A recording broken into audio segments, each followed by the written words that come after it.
Welcome into WLOY, Loyola Radio, streaming online at WLOY.org and Campus TV channel 111.1. This is After the Whistle, Loyola's premier sports talk radio show, airing every Monday and Friday from 3 to 4 on Monday and 1 to 2 on Friday. Welcome to a Friday edition of the show. I'm your host today, Jeffrey Bazzi, alongside my co-host Jimmy Cody. Jimmy, how are things?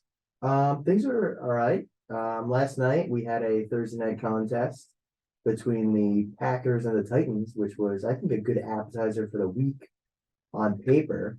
Obviously, we'll get talking about that game in a little bit, but a lot more exciting NFL action to follow. And we also get the Thursday games this week too, or next week. Yeah, we got an added bonus. Yeah, and the World Cup is starting too, so there's a lot going on. College basketball underway. Basketball been underway, college football. Closing in essentially. This is the last couple weeks of the regular season, but then we'll get into the conference championships and then the bowl games and the playoffs. So that's exciting time of year. This is one of the better times in the sports calendar, in my opinion. Everything's going on. It's a little tough to keep up on everything, though. I'll say that. Right. I mean, there's so many things I felt like we haven't even gotten to mention, but there'll be a time and place to talk. Plenty of NBA, I'm sure. In February after that, we'll definitely be talking a lot about that.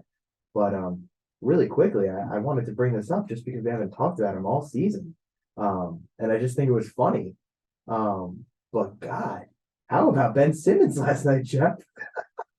Oh, I mean, that was his best game, and he still fouled out. I mean, that guy just never seems to amaze me, honestly. He always just he can never just play a normal game. There always has to be some funny business just sprinkled in throughout. Yeah, I don't know how many times he's fouled out this year, but I think it's been at least 3 times. I think I know it was Four times. Yeah. I don't know. He did play well last night, like you said, and they won. The Nets won. Yeah. But the fact that he's not starting, what's up with that? Yeah, I know he's overall been battling injury, but overall it's just a very bizarre team. Where they stand right now. I mean, you got Kevin Durant coming out talking about how he doesn't feel like he should have to carry people, and it's unfair for us to assume that one of the best players in basketball, Kevin Durant, should just carry the team. But that's his thoughts. I mean, it's a little silly and whatnot, but and then you didn't even bring up the Kyrie Irving situation, yeah. which is seemingly coming to an end because he's going to play somewhat, Sunday. Somewhat, yes. He will be playing Sunday, which I mean the Nets kind of need him out there for basketball purposes because they are a train wreck. They lost to the Kings the other night. Yeah, they had a big win last night. They beat the best team in the West last night. They beat Portland at Portland, but 7-9 is definitely what you wouldn't think of the Nets so far this year. You wouldn't think they'd be 7-9, but they are.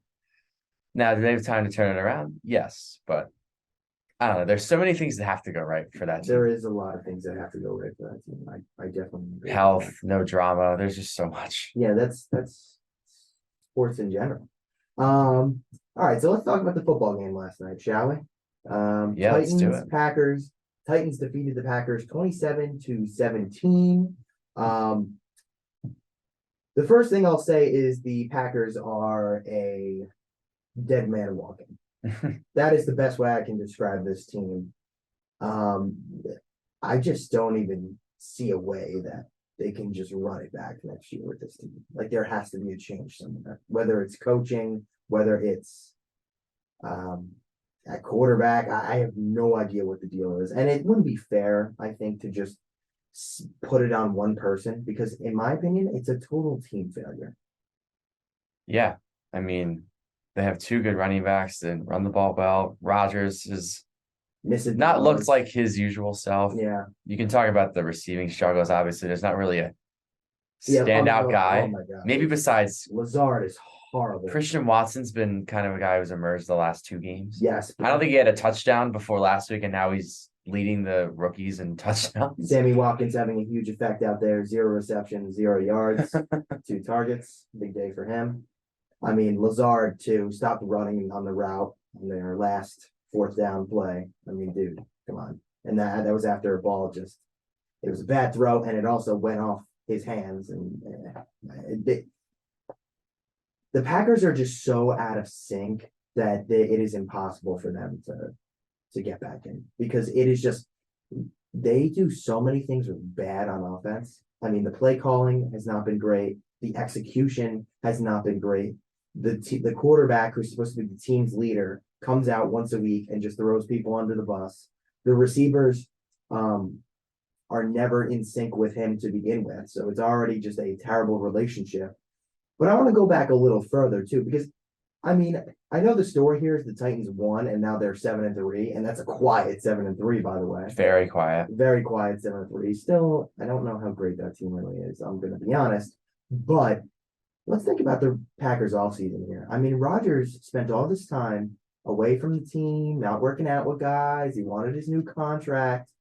And I'm sorry, I think this is a byproduct of that offseason. It was a train wreck. The season's a train wreck. Yeah, I feel like every year they don't really do much to help Rodgers, and I think this year is the first year where you can kind of see Rodgers, I don't know, not overriding that in the sense that sometimes he can make other guys look really good. It's just this year, there's not that dominant guy like Devontae Adams there. Yeah. But yeah, you can blame management, you can blame LaFleur, you can blame Rodgers, you can blame the receivers. There's so much blame to go around. And then I was going to bring this up. Matt LaFleur in Green Bay, his coaching record's actually really good. It's 43-17, but 7 of the 17 losses have come this season. I think it just shows you this season there's just nothing going right for that team. Yeah, it's interesting too, because I don't like, where does a team like this go? They're kind of stuck in They're neutral. stuck in neutral. That's exactly it. They have a quarterback on a bad contract. Their defense isn't young because they were in cap hell last year. That's why they had to move Devontae Adams. And that's why they're in the situation they're in. They're allocating way too much money to their quarterback where they can't improve in other situations. And the reason they can't improve in those other situations is because they haven't drafted that well either.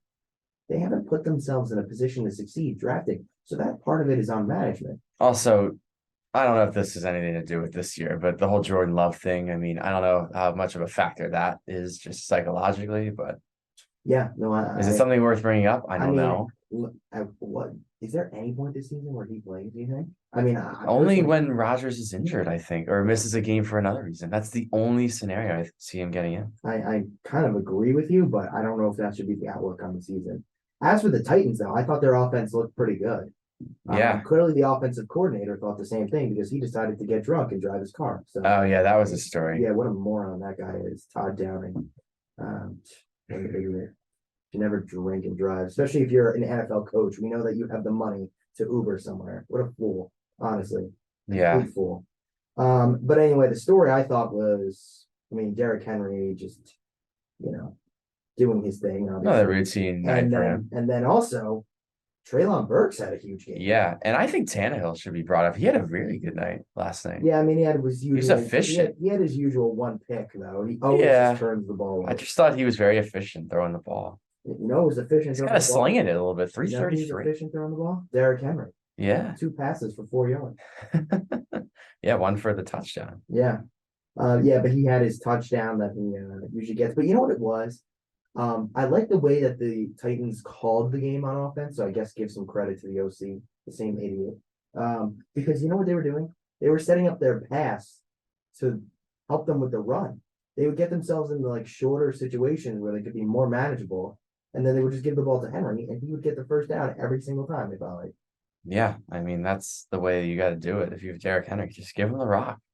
Yeah, and the story too was I think the big plays. There were some massively big plays. I mean, they gave up a 31-yard play, a 51-yard play, a 32-yard play, a 42-yard play. The Packers defense, I mean, they were giving up all these big plays. You can't stop a team like that. Yeah, I think in the first quarter, Tannehill threw a deep shot to Burks for 43 yards. I felt like that just set the tone early on. Mm-hmm.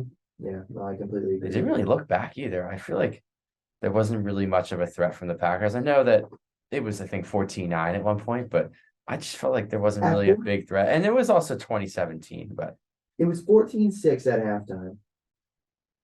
And it looked like the Packers, you knew they were going to be getting the ball, and you knew like there was maybe a chance they'd come out and score right away. Them settling for a field goal there was rough. Yeah. I mean, we talk about it on the show over and over again. Taking 3 is nice, but sometimes if you have so many chances to get in and get 6 or 7, taking 3 is nice, but those extra 3-4 points can make a huge difference. And yeah, I think you saw that last night. I just don't know where the Packers go from here. I just think they're stuck, like we said. I know we're repeating ourselves, but just don't understand where they go from here because there's not much that is going right. And I don't really know if there's a glaring issue. Like you said, there's a lot of things going wrong. I don't know if they try to fix it all at once or I don't know, maybe they do something differently on offense. I don't know. I don't know what more differences they can make, Because honestly. they played really well a few days ago when they beat Dallas at home. They put up 31 against a pretty good That was team. a fluke. And next week they have a huge game on Sunday Night Football at your Eagles. Yeah, so lucky for them, they'll have a lot of time to prepare and they'll get the Eagles, I guess, on a rest advantage. But yeah, I know they're technically, I guess, not out of it yet because 4-7 is not great, but in the grand scheme of things in the NFC playoff picture, I believe that they're kind of still in the race. They're only, I think, one win out of the 7 seed. So I don't know. They go on a little run, they can maybe get something going, but I don't know. There's just not much to be excited about in Green Bay right now. I agree. And I think that's the conclusion of the thoughts for that game. I would love to get into the rest of the NFL slate. Sure, we can go a little rapid fire. I just also want to welcome in our caller today, Bobby McGinnis. Bobby, how are you? Jimmy, how are you doing? I'm good. I'm good. Can you hear my man Jeff over there as well? Yeah, what's going on, Bobby? How's it going? I'm good. How are you, Bobby? Yes, I can hear Jeffrey. How are you guys doing today on this Friday morning or Friday afternoon? We're For some of us. we're good. We were talking about how great the sports calendar is before obviously World Cup coming up. We got football, we got Thanksgiving Day football, we got college football winding down. I mean, a lot of great stuff going on right now. Right, and on top of that, we have college basketball, a lot of good tournaments coming up. It's still early in the season, but nonetheless, there's going to be sports on your television at every point of the day during this next week. I actually wanted to ask you a question, Bobby, about college basketball. I don't know if you saw that Gonzaga Texas game from Wednesday night, but I watched a good chunk of it and I thought Texas looked really good. And I know that they're a team. I feel like every year they're usually ranked and they're usually in the teens when it comes to rankings, but I feel like they just can't translate their regular season success to March Madness. I just feel like they always get knocked out every year as a 3 seed. I feel like every year they just go out to whether it's a 14 or I don't know, they go to the second round and lose to like, I don't even know what that would be, like an 8 or 7. I don't know what the math is, but they had a statement win, I thought, against Gonzaga. Did you watch that game or do you have any thoughts about that? I did, Jeffrey. So yeah, Texas basketball is they should have a good year this year. So you're referring to the Gonzaga game, which they won by 20. I believe the Vegas spread there was 2. And I was pretty heavy on Texas. You know, although sports betting's not quite legal here in Maryland, Not yet. In New Jersey said, you know what, sprinkle a little money on Texas today, because the Horns are up this season. And I knew that was going to be a statement game.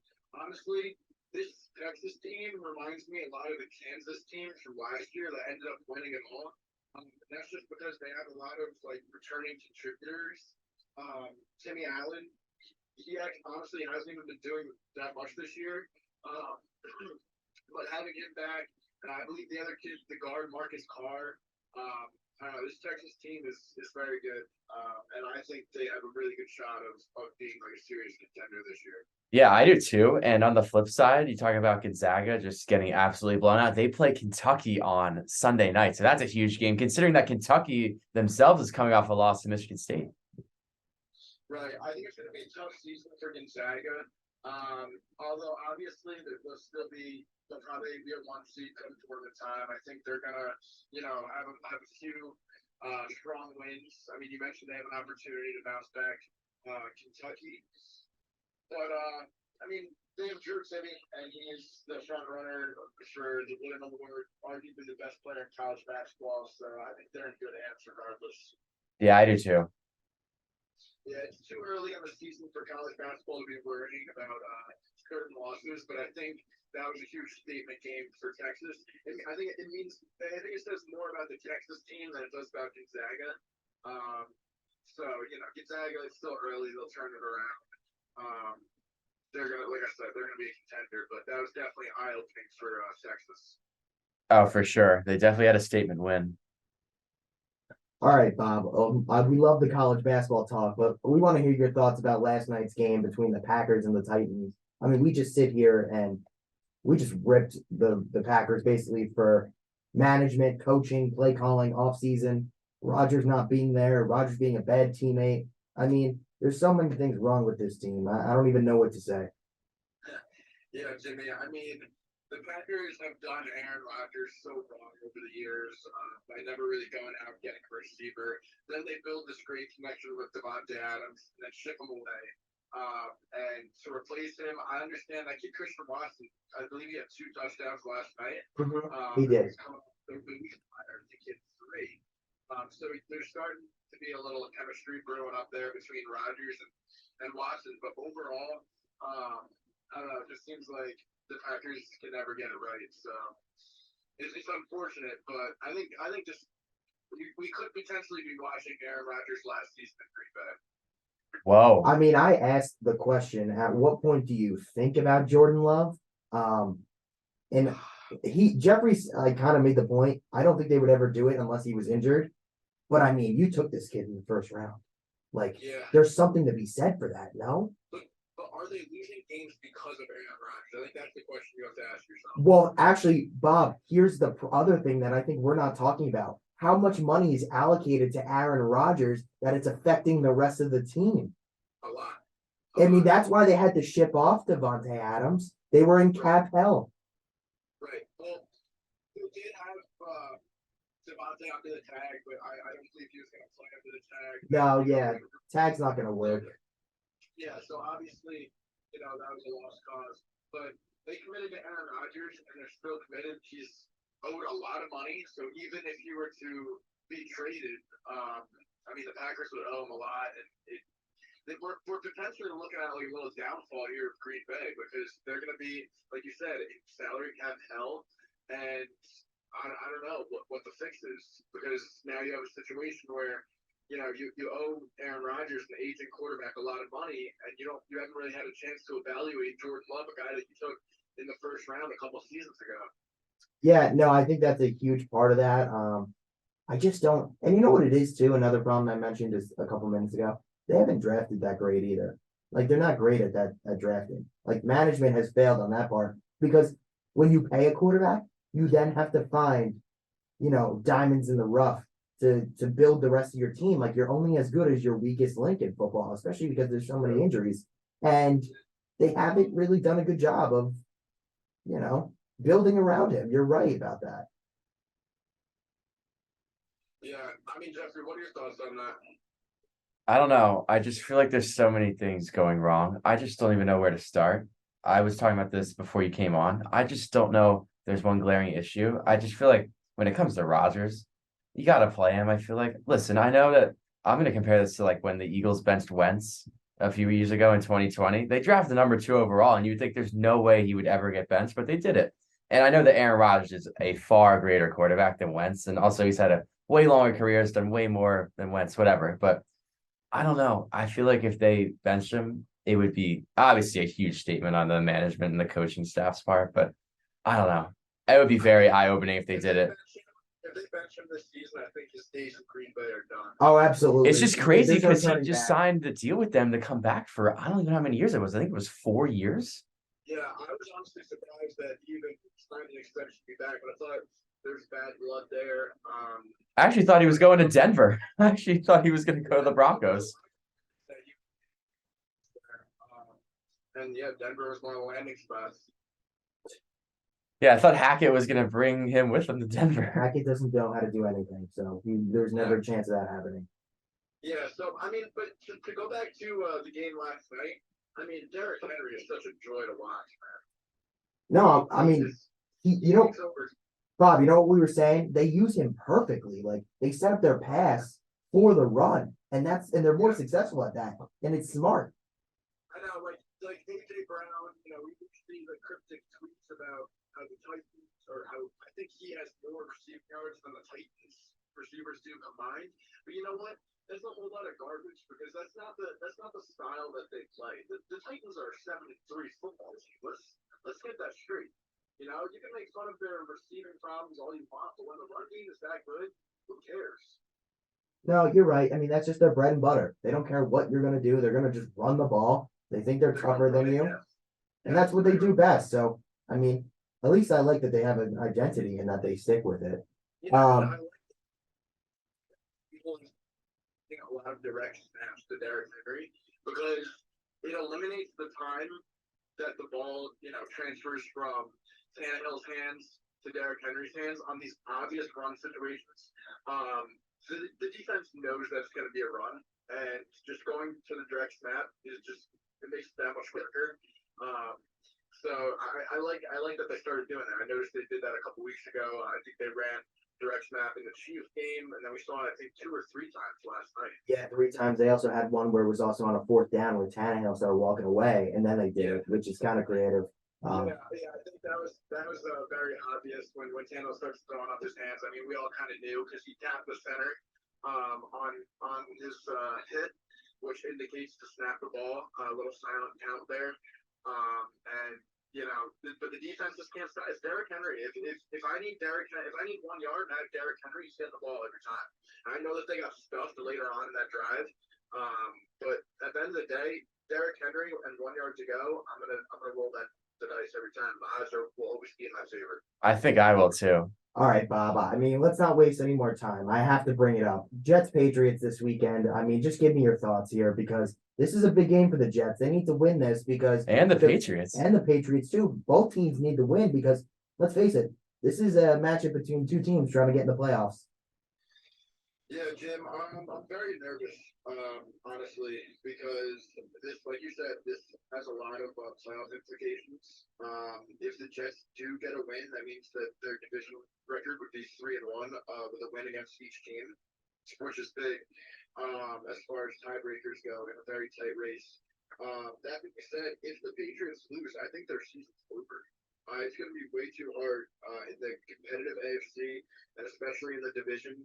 I think it's going to be way too hard for them to make the playoffs with the loss to the Jets. I don't know. I mean, I'm optimistic. I honestly hate that we had a bye week because coming off of a big win. They did too. They did too. That's the worst part. It's like it's not even an advantage because they had one. Very rare cork there. I hate that we had the momentum. We got a big win against Buffalo, a game where every kind of run on the ball, make the show. And it's a big statement win, and then you got to come wait on ice. It's tough. I'm hoping that Salah, somehow found a way to bottle up that momentum and kind of implement it and get it rolling here heading into Sunday. All right, so what's the biggest concern? I mean, I think it has to be quarterback just because of the way the Patriots, I mean, messed with Zach last time. I mean, let's just face it, they had their day with him. But I mean, any other concerns besides that? And also, like, what are you looking for out of Wilson? What do you think he can do to kind of offset the things the Patriots are going to do to, try and kill him? Yeah, Jim, well, as you mentioned, the Jets played the Patriots, I think, about 3 weeks ago, right before that Buffalo game. So, you know what? Zach didn't look great in the second half. But in the first half, the Jets were playing their game. They should have been up 17-3. However, a pick six was called back due to rushing the passer. And then the second half, the Jets collapsed because Bill Belichick, the Jets fell into the trap of Bill Belichick, and they were playing at their pace. They were playing their game. So I think the key is to kind of knock the pass off their game early. If we win the coin toss, I would love to receive. We've got to get up on these guys early, knock them off their rhythm. And trust the defense too. I mean, the Jets defense has been playing amazing. That being said, so is the Patriots. So it's going to be one of those games where it's going to be very hard fought. And I think whatever team makes the least mistakes will come out on top. So, I mean, the one you talked about the pace, though. I mean, how is the Jets' pace that much different than the Patriots? Because both really just pound the rock. No, you're right. It's not as much piece of play. It's more like playing their game, right? So we saw the Jets, like I said, they looked pretty dominant in the first half against the Patriots and then collapsed. And that's because the Jets started to turn the ball over. And when you turn the ball over against the Patriots, they make you pay for it. They're going to go They through. definitely do. So that's the biggest key is limiting the turnovers. And whether that's Zach Wilson or LaFleur or Salah calling plays to limit these turnovers, I mean, we're going to see the Jets should hand the ball off probably at least 65% of the offensive snaps this Sunday. But we'll see. That being said, you never know what happens. If we go down early, obviously you can't do that. But you gotta trust the defense, and the offense has to limit the turnovers. That's all. Yeah, I agree. I think the key for the Jets is more on the offensive side because I completely agree when you say that if they win the coin toss, they should get the ball first. Because I think the offense is kind of the reason why they did not win the first time. Because I thought the defense actually played pretty well, even though giving up 22, which isn't terrible. But I feel like a lot of times when the Patriots got down, even not in the red zone, but kind of on the outside of the red zone, they would hold them to field goal attempts. So if they continue to do that and make them try to kick it for three instead of allowing them to get into the end zone, I think if they can continue to do that, that's a key because the Patriot offense is not too scary. I think sometimes they can be scary if they're really running the ball well, and Mac Jones is just, I don't know, having one of those days where he's just not missing. But I don't know. I feel like the Jets D is somewhat of an advantage here. I think they can actually outplay the Patriot offense, but yeah, I think the key is Wilson. I think it starts with Wilson. He just cannot turn the ball That is over. really interesting though, that you guys both think because you have a good defense that you should start off on offense. I feel like if you have the better defense, and not necessarily the better defense, if you feel that you have an advantage on defense, wouldn't you try to get to the half? Imagine you get to the half with a lead and you know you're getting the ball. Like that's such a great position to be in, right? I mean, I understand the concern about the offense. Like your offense is very one-dimensional and there's concern there. So I guess I understand your approach because you want the points, you want to get ahead. But at the same time, it's like, what if you go 3 and out right away and then the Patriots score on your defense? Then you have to feel like there's almost no hope. Like and you don't want that to happen at the beginning of the game. Like that would be such a killer, especially in terms of momentum. That is true. I mean, I guess there's two ways to look at it. I mean, that shouldn't matter too much. Regardless, the Jets I think need to get out to an early lead. I mean, that's what happened. Like the defense played so good in the first half. Honestly, they played so good the whole game against the Patriots. Besides coming out in the second half, the Patriots went right down the field and scored. Besides that, the defense played really good. They held them to 6 points at half, and they only give up 3 points in the fourth. I'm looking back at it now. I mean, the Jets defense. I mean, correct me if I'm wrong, but they're playing like a top 5 defense this year. Well, and you forget the Patriots only had one touchdown in the first game. They had all of their points in the field goals. The Jets actually had 2 touchdowns. And their points were mainly coming off of Turnovers. And when offense screws you with field position, there's really nothing you can do. Right. And Nick Folk had to make some long field goals. I'm looking here. He made 45, 49, and 52. I mean, those are not gimmies. Yeah, I'm really excited. If the Jets win this Sunday, they're in sole possession of first place in the AFC. Wow. And as a lifelong suffering Jets fan, that would be really awesome to just have for 1 week.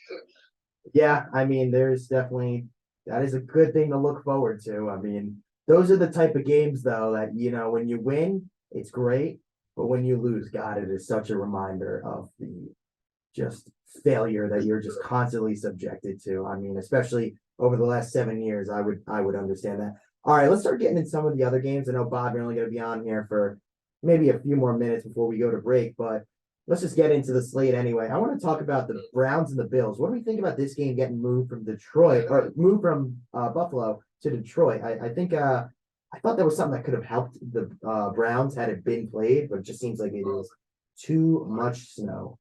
I agree, Jimmy. I think the snow would have catered to the Browns for sure because in games like that, it's just a running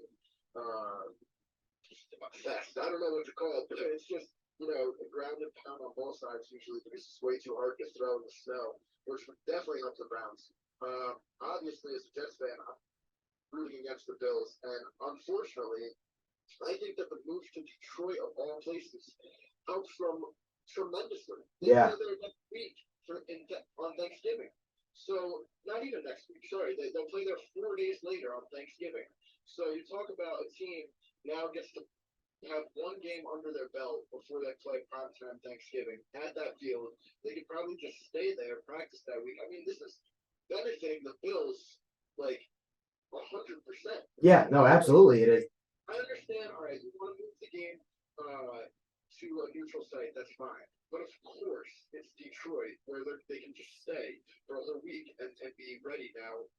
play Lions. I mean, obviously they're a much better team than the Lions, so they'll probably win anyways. But that being said, any given Sunday, or in this case, any given Thursday. The thing is, though, is that there's not really any other option. They can't play the game in Minnesota. That's the next closest place that's indoors and a neutral site because, I mean, they don't want to. I mean, unless they just played it somewhere else. Also, they're home too, the Vikings, so that doesn't Yeah, I was help gonna either. say. I knew that. I thought that was kind of a given. My bad. But you know what? I think all rules should just be they get to move every game to Jerry World. I think every game should just get moved there. If there's a big game that needs moving, just send it there. Hey, why not? True. Well, you know what? You never know with I don't want to go off on a tangent, but you got concerts going on and other stuff that use these stadiums and venues. So I'm sure it is tough to find, an open field. Well, did you see what's going on in Detroit? They were having like a little like carnival like on the field in the stadium. They had to clean up the carnival this week so that they could have the NFL game. They made that carnival. Yeah, I was gonna say the NFL probably was like, listen, carnival people, we'll take care of you. Just get Do whatever you did last year. Yeah. Yeah, times 10 probably. Yeah. When I saw this in Detroit, they're playing on Thanksgiving. I was like, that's BS. That stinks for the Lions too. Definitely stinks for the Lions. It kind of eliminates their. I don't know. I would say eliminates the home field advantage because that's crazy. But I don't know. It helps the Bills in more ways than one. Let's just say that. Yeah, no, definitely. I think we can all agree on that. Jeff, anything else you want to add on this game? I just think there's pressure on both sides. As you talk about the Browns, they got blown out in Miami last week, so they're obviously looking for a bounce back there. And so is Buffalo. They're in a little slump right now. Josh Allen hasn't really looked like himself, so there's definitely pressure on both sides. I expect Buffalo to bounce back, but who knows? Jimmy, I actually have a question for you. Sure. As a Broncos fan, is your season over? Yeah, it's probably over. Here's the thing though, there's no tanking involved. Like you need to play well, you know what I mean? Because No, you're in it for the long haul, so you may as well keep trying to win. I mean, me personally, like if you're asking me as a fan, like I would like to see a second, like if they had a winning record in the second half of the season, I would be like, all right, you know what? Maybe there's a little hope going into next year. And not that that's going to happen. We already know that that's not going to happen. But I would just like to see some life. I you mean, gotta build a winning culture. yeah, So like getting wins definitely helps. Like you said, like focus on now the second half of the season with a winning record. That would be big. You lost your star running back at the beginning of the season. You can point to a lot of things. I think trading away Bradley Chubb was huge for you guys. Getting a first round pick back. yeah. I mean, I just want to hear from you. Do you think that and Jeff, this is open to you as well. Do you guys think that was like a sign, like, hey, this team is not an 100% in like a winning thing? Because I mean, I think that was the page turn to next year. Yes. Yeah. I think they reevaluated where they're at. Now they're 3-6. If they were 6-3, that move never happens. They would keep Chubb. But Bob, here's the thing: they just gave all this money to Randy Gregory, who unfortunately got hurt. I don't know if he's coming back this week. Actually, I wonder. Because he was eligible to come off last week IR. But like I don't know if Bradley Chubb was actually going to be re-signed. Like I don't think like he's on his 5th year. I don't think we were actually going to re-sign him because we've had young players who've stepped up as pass rushers, and it just doesn't like seem necessary to have to pay all that money for something you already kind of have. That makes sense. You're right, Jimmy, but he wouldn't have been traded properly, right? I mean, here's the thing though: he would have walked. I guess it's nice knowing that you got something back when you probably could have not. The thing is, when you are That's true. They could have tagged. You're right. when you're contending, you don't sell a stud player like Bradley Chubb, you know. Yeah, no, I completely agree with you. Anything they would have been probably buying players like him. But that being said, they also don't have a lot of. They didn't have a lot of. You can look at my own team. We just bought a lot this week. We That's signed true. the Dominican Sue and Linval Joseph. I know we're on the other side of that argument, but No, yeah, the Eagles. The Eagles did it. What was it?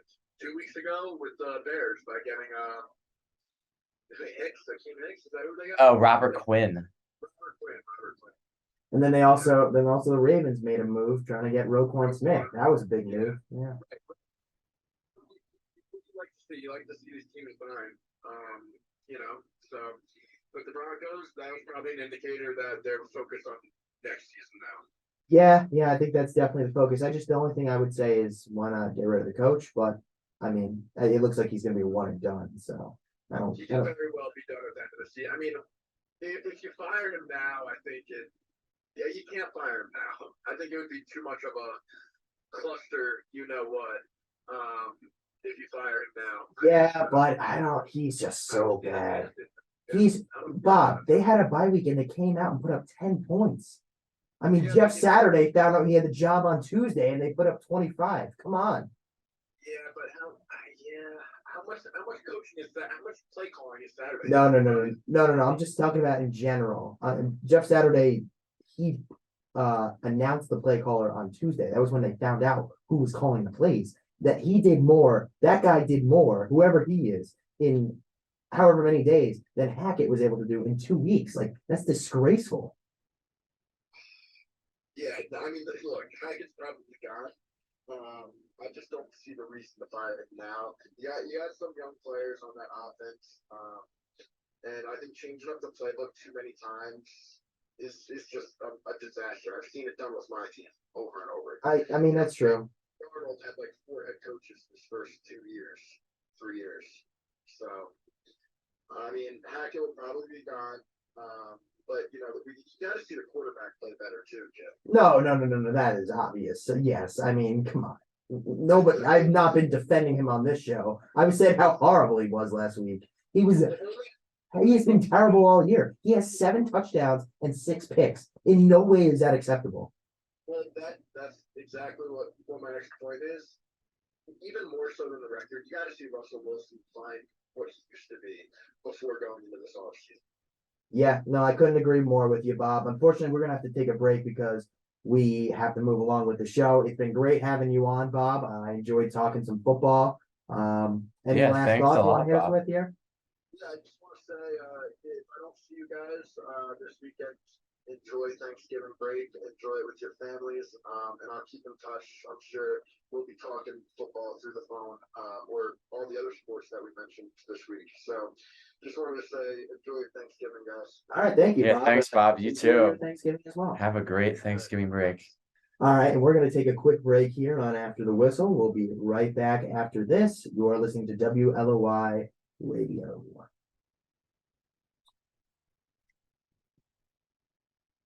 We have to get through the game.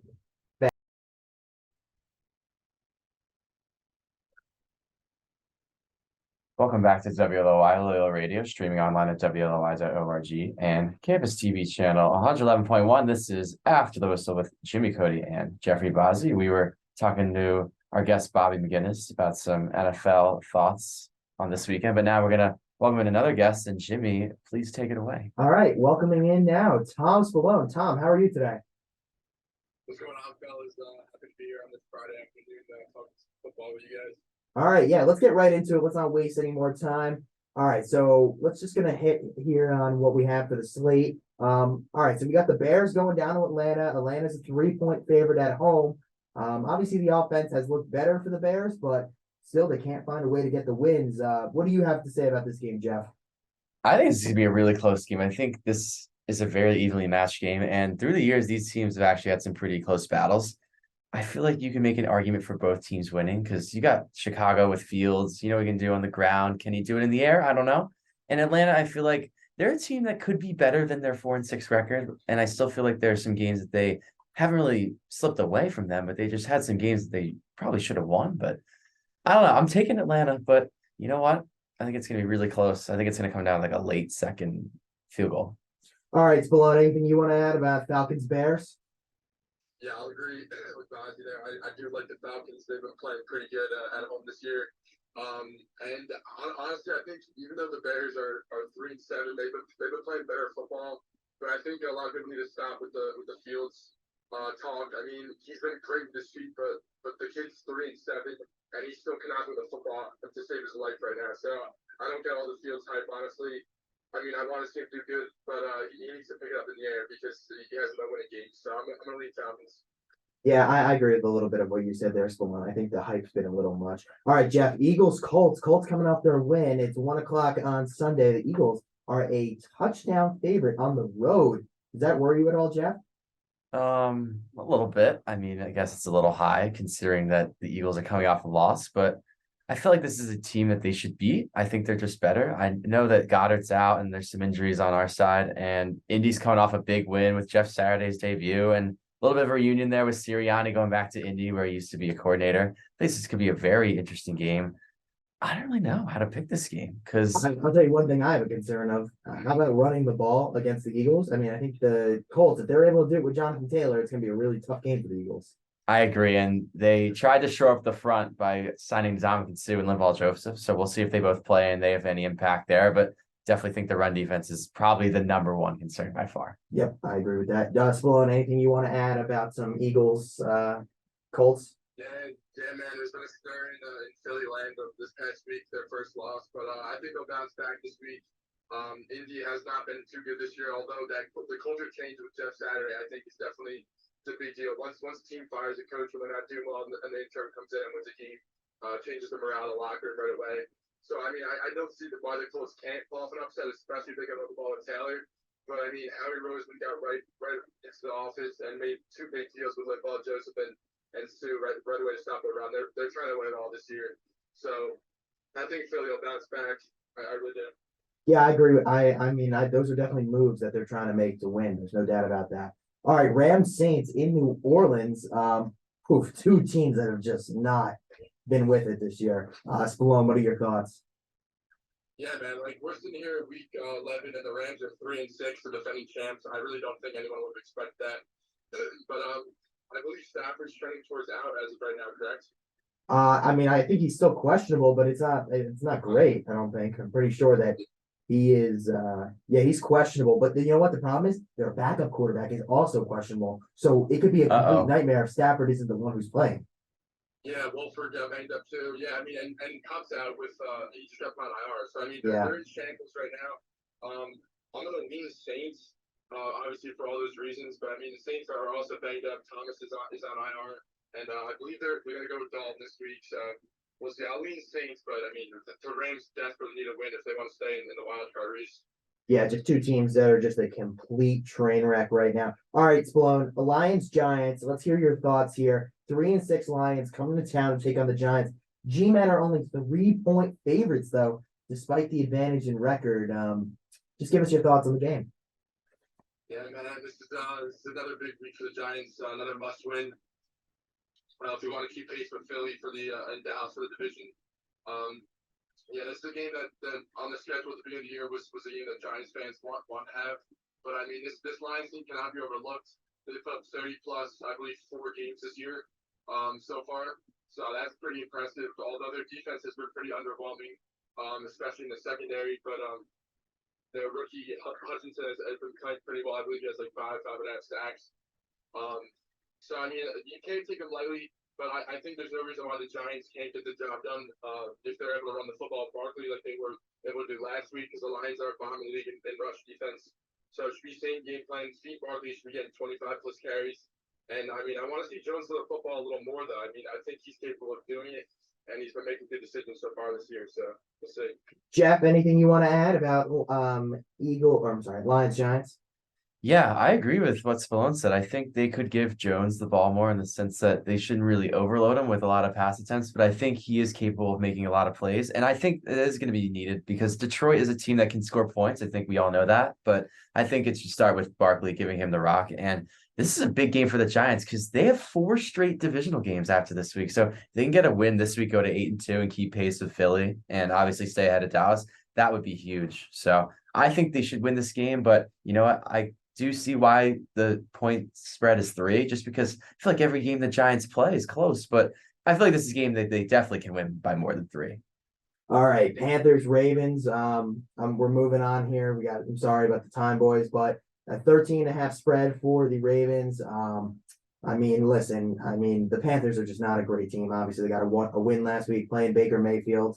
I don't really have much hopes for the Panthers as a whole, but I think the Ravens, this is a game that, we really see how good they are. I mean, can they really pour it on a bad Carolina team is the question. If they struggle here, I mean, I'm a little concerned, to be honest with you.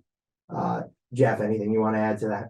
No, the Ravens just coming off a bye. I expect them to kind of just do their thing. Hopefully they'll be in cruise control because this is a game that they really should win. And I think it's just a matter of how many they win by. I'd be completely shocked if the Panthers won, but this is a game the Ravens need. All right, we have the 5-5 Texans playing the 5-5 Commanders playing the 1-7-1 Texans. Washington 3-point favorites on the road. Spallone, what do you have to say about the Giants' biggest rival, the Commanders? I normally would say here that this would be a classic Commanders letdown game. Although the guy that has a QB right now, I think has quote unquote that dog in him that a lot of people don't have. I think Heineke just plays how he wants to play, and he doesn't really care. And I think that's a great way to play. And he looked good against Philly on Monday night. They ran the football well, so if they're able to do that again, I mean, the Texans are a pretty miserable team. They're sitting with one win here, so I mean, Commanders need to have this one to stay in the playoff race. Yeah, I agree. Jeff, what do you think about the Commanders coming off their win against the Eagles? I think they're gonna have to come out and just prove that last week wasn't a fluke, that they can actually be a good team against like these other good teams. And I think this is a team that they should beat. I mean, the Texans don't really scare you in a lot of areas. So I don't know. I expect this game to be kind of close because I do think the Texans have that kind of edge that they can just fight until the very end with their lack of talent. But it's a big game for the Commanders if they want to stay in that wild card race because they're right in the thick of it. They're only 3 back at first place too, but I think it's a huge game for their wild card chances. All right, we go to Denver, where there is 2 struggling teams, to say the least, just both limping across the finish line here. 3-6 Broncos, who have been a disappointment, and the 2-7 Raiders, who have been an even bigger disappointment. Denver is somehow 2.5-point favorites. I think that's literally just because they're the home team. But I mean, I don't even know what to say here. I mean, the Broncos are really banged up on offense. Jerry Jeudy's injured. Offensive line is a disaster run. Some of the third stringers at this point, even fourth stringers in some spots. So just not good. The coach can't coach at all. So that's also a train wreck. The literally only positive is the defense is really good. So maybe that can help the Broncos win a game in here because the Raiders defense isn't good at all. So something's got to give between the Raiders the Raiders defense and the Broncos offense. For sure. But I mean, anything that you guys want to say about this game? I'll open the floor up to you, Spallone. Yeah, Mr. Cody. I mean, the Broncos need to find a way to start winning some football games here, or else we're looking at a top 10 pick. For Seattle. Yeah, you're right. Yeah. Yeah, it's frustrating right now. I mean, maybe it's better off to just keep losing games so then Hackett could easily just get fired by the end of the season. Well, we know that now, so I don't know what the difference is. Yeah, I mean, you could be the Raiders where you can't afford to fire Josh McDaniels and hire new coach. I guess that's pretty the lowest point you could probably get. That's crazy. But for this game in particular, I mean, it'd be nice to see Russell Wilson maybe make a few throws for once this season. I don't know why he's struggling so much. But I saw a stat. I know you obviously saw it, that if the Broncos put up 18 points in all their games this year, I believe they'd be like 8-1. So that just shows how good their defense has been. So they really just need to put up points for a game this year, you know? You know, Spallone, it's funny you brought that up, 8-1. The amount of times I've said, if we could just score 3 touchdowns every game, and this is across like the last 7 years. I mean, we would just have such a better record. The offense has just been miserable year after year after year. So that has just continued this year. Nothing really else to say. But let's move on to some competitive teams, the Cowboys and the Vikings. Cowboys road favorites here, surprisingly. -1.5. Jeff, what are your thoughts? Yeah, this is a huge game for both teams. You look at Dallas, they're coming off a game where they really should have won in Green Bay. They kind of let that one slip away, especially late in the game. And then look at Minnesota. They're kind of this quiet, I think, 8-1 team that I feel like not a lot of people are talking about them as a true contender. I think they are, but I think there are some doubts there that are worth mentioning, but I think those are fair criticisms. They're an 8-1 team that they were coming off a huge win in Buffalo, so they're obviously riding high, but it's kind of a swing game. I think this is kind of like a pick'em game just because I feel like the Cowboys, I don't know, they're just so hard to trust sometimes. And so are the Vikings. I think these two teams are not very trustworthy just because there are some doubts about Kirk Cousins, but there also are some doubts about Dak Prescott, that is. If you're asking me to give a pick, though, I don't know. I think I like the Cowboys. I just think they're going to find a way to bounce back.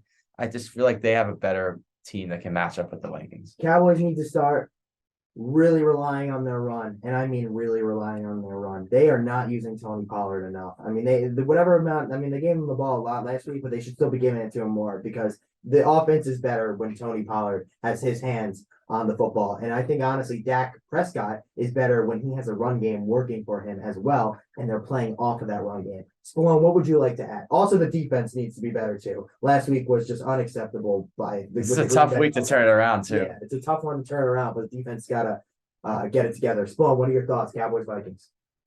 Yeah, I'm hearing a lot of people saying that this is a Cowboys bounce back game. Like this is a classic letdown game for the Vikings.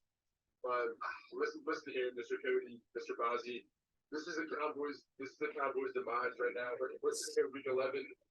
Cowboys just blew a 14-point lead in the fourth quarter last week at Lambeau Field against a washed Aaron Rodgers and an atrocious receiving core of the Green Bay Packers. I'm really not trustworthy in this Cowboys team right now. I think Mike McCarthy doesn't know how to coach a football team. So I'm taking the Vikings at home. I'm hoping they pound the rock with Dalvin. I'm hoping Jefferson has a big game. And I really want to see a 2-game losing skid for Dallas going into Thanksgiving to the Giants. That'd be nice to see.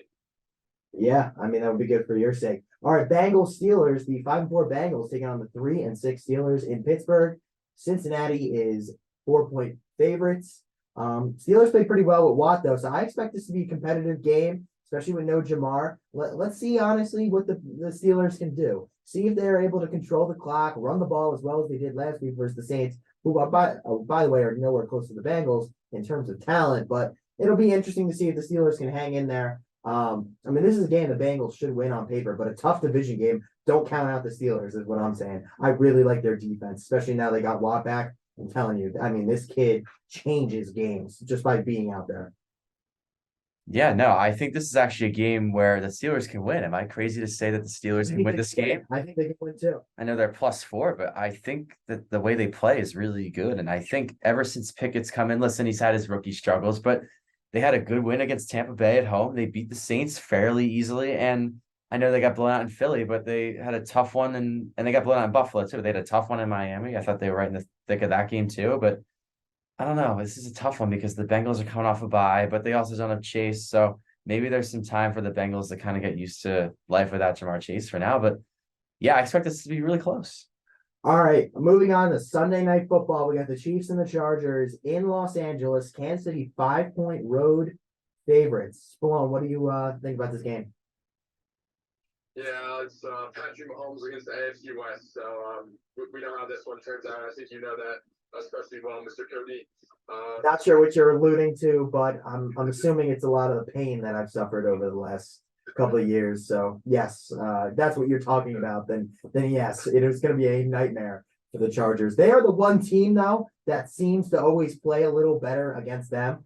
I mean, I think everybody seems to give their best games now to Kansas City. I mean, all those teams I think play up when they play them, but it doesn't matter because they never find a way to beat them. Never. Yeah, it really doesn't matter because even if the game's close, the Chiefs just always find a way to stick it out at the end, especially with Mahomes at quarterback and Andy Reid calling the plays. I mean, the Chargers had a good team. I really like Herbert a lot, but I just think their downfall is really Brandon Staley. Their downfall is their defense. Their defense can't stop anything, especially the run. Yeah, their run defense has been terrible. It was bad last year. I think it's the same this year, like you just said. It might actually be worse. Yeah, I mean, Staley hasn't been as bad as last year, obviously, because he was running them out of games last year, going for all those scores. But I still just don't think he's a great coach, and he hasn't been able to win the close games. They're 5-4. They obviously need this one if they want to come close to win the division. It was against the Chiefs, but Sunday night prime time, Mahomes against the division. I'm just leaning Chiefs all the way there.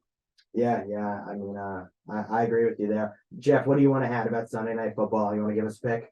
Sure. Yeah, I think this is a game that could go either way. I feel like the Chargers, every time they play the Chiefs, I know don't have too many wins against the Chiefs in recent years, but I feel like every time they play, they give them a great game. And they've actually won a few in Kansas City over the last few years. But I don't know. This is a game where it could go either way because we really don't know who's going to be healthy at wide receiver on either side. You look at Kansas City, Smith-Schuster, Valdez-Scantling, and Hardman. Well, actually, I think Hardman was put on IR, so he's out. The other two that I mentioned, they're both questionable. And then on the LA side, Keenan Allen and Mike Williams are questionable. So And they haven't played or practiced.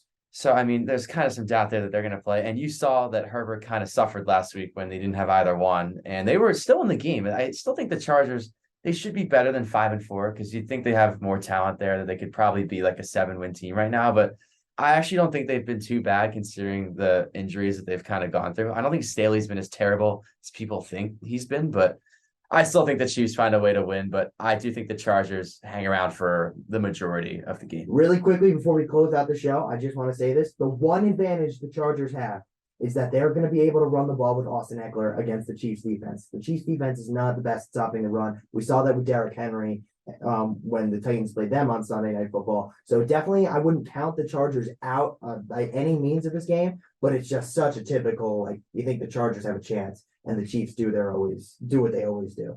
All right, Spallone, thank you as always for coming on today. Tom Spallone, everyone, give him a round of applause. He did a great job. Yeah, thank you, Tom. Yeah, thank you as always for coming on and running through this quick slate of games that we ran through here. Jeff, as always, I hope you have a great weekend. Yeah, thank you, Jimmy. You as well. We have a big I appreciate it. big US versus Wales World Cup game coming up on Monday, so we'll definitely be talking about that as it actually happens. It starts at 2 p.m. So go US. Yeah. Yes, sir. All right. We will see you next Monday, and we'll be back next Monday, I guess. Yeah, have a great weekend. I don't know what that ending was.